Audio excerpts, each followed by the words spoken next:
Hey guys, Psalm 27, verse 4. One thing I've asked from the Lord, that I shall seek, that I may dwell in the house of the Lord all the days of my life, to behold the beauty of the Lord and to meditate in his temple. So there are three ideas here: dwell, behold, and meditate. Now, dwell is to take up habitation, remain, return to, endure in, to sit at the Lord's feet, be in close proximity to him, to fasten one's attention on something. We are having so many things vying for our attention, and there are a lot of distractions. So much so that sociologists, psychologists, and those in the know have basically said that the average attention span I've heard of those in North America and the United States has been shrinking in the years since television, since radio. It just seems like the more information, the less time we're willing to devote or focus. And I live here in the West, I live in America, and I grew up on television, I grew up listening to transistor radio and all of that. And now we've got cell phone technology. And if you notice, pretty much everywhere we go now, people their heads are buried in those little screens. And apparently,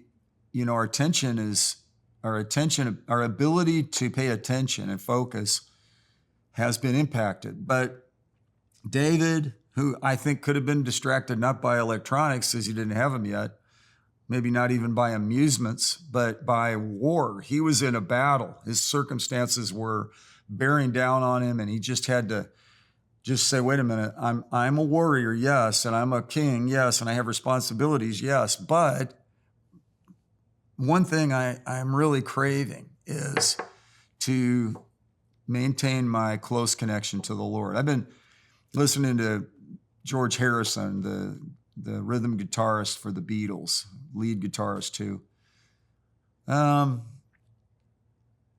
He got into Hinduism and was yearning for, in that, he didn't want to, he believed in reincarnation. He didn't want to have to keep being born and born and born. He wanted to finally be able to escape this material world.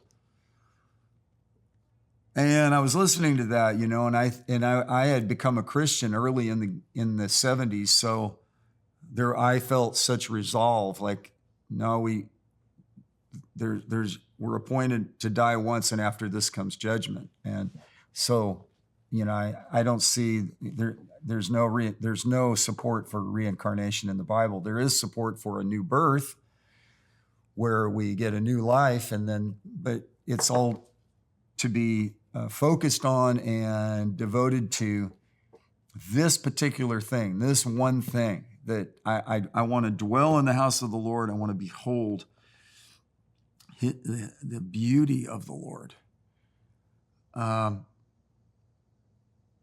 There are 3 horses that a couple owns near my house, and there's a white one, a brown one, and a tan one, and they're beautiful. And I even say out loud, man, that's beautiful.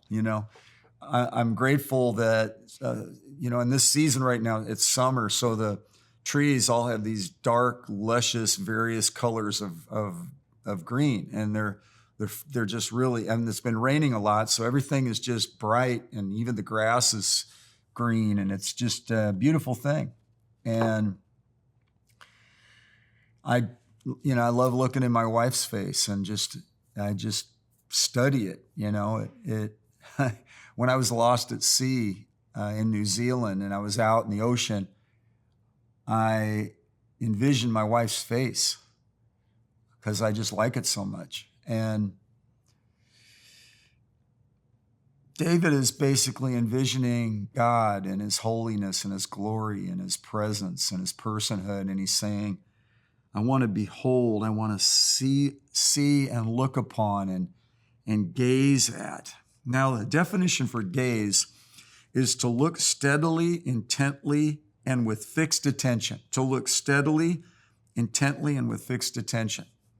Now, the definition for glance is to direct the eyes at or towards something briefly.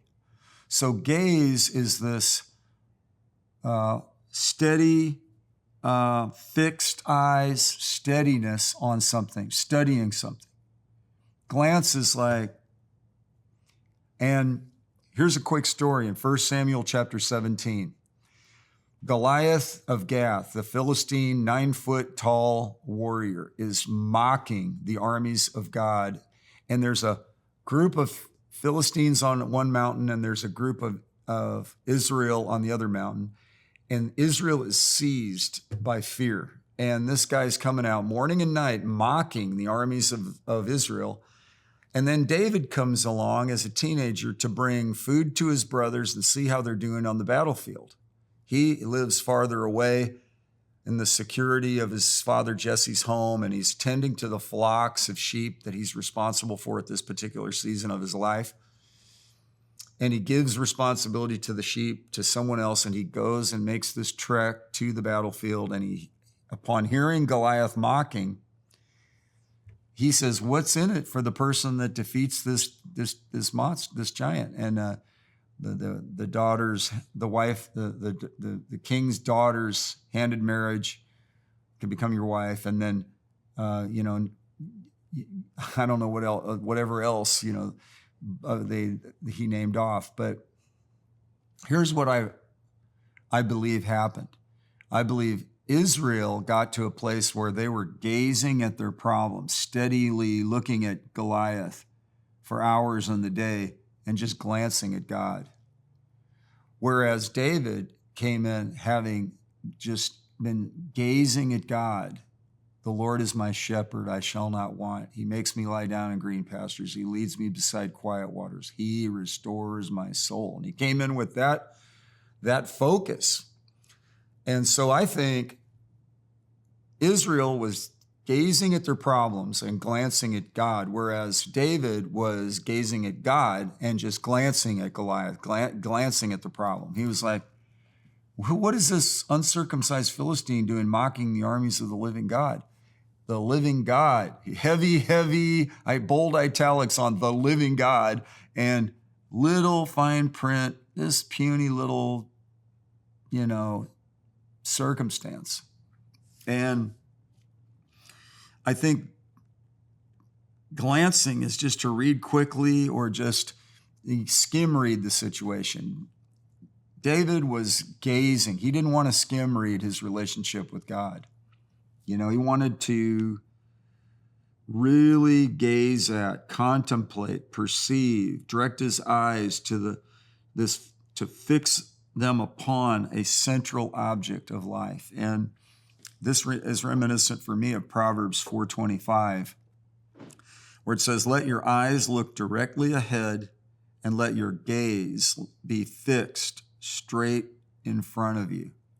Let your gaze be fixed straight in front of you. I heard in baseball, I heard it when I was in Little League, keep your eye on the ball. I've heard it, I'm not a golfer, but I've heard that there's something about paying attention to the ball when you're playing golf. But this is so much more important, that I want to behold the beauty of the Lord. And I'll tell you how beautiful he must be. I mean, perfect in every way, flawless, no inclusions. They talk about diamonds and they look for color and clarity and carat and all that kind of thing. God has no flaws. All of his wisdom is perfection. He doesn't twist anything. There's variation or shifting shadow in him. So he can be relied on. For example, if you're in the hospital and the doctors are obligated to give you worst case scenario. They took a Hippocratic oath where they're trying everything they can to help you, and they're throwing chemicals on you, in your IV, and they're trying procedures, and they're doing everything they can. And then hey, we've tried everything we can, we just have to tell you and give you the talk kind of a thing. It's like, well, eventually everybody dies, but, we stand on the promises of God, and that's our focus. Thank you for the information. I'm not a person in denial. Facts are friends, and I appreciate that you're practicing medicine and that you work and you care for me, and I'm grateful for that. Thank you. And then let me spend some time with the Lord.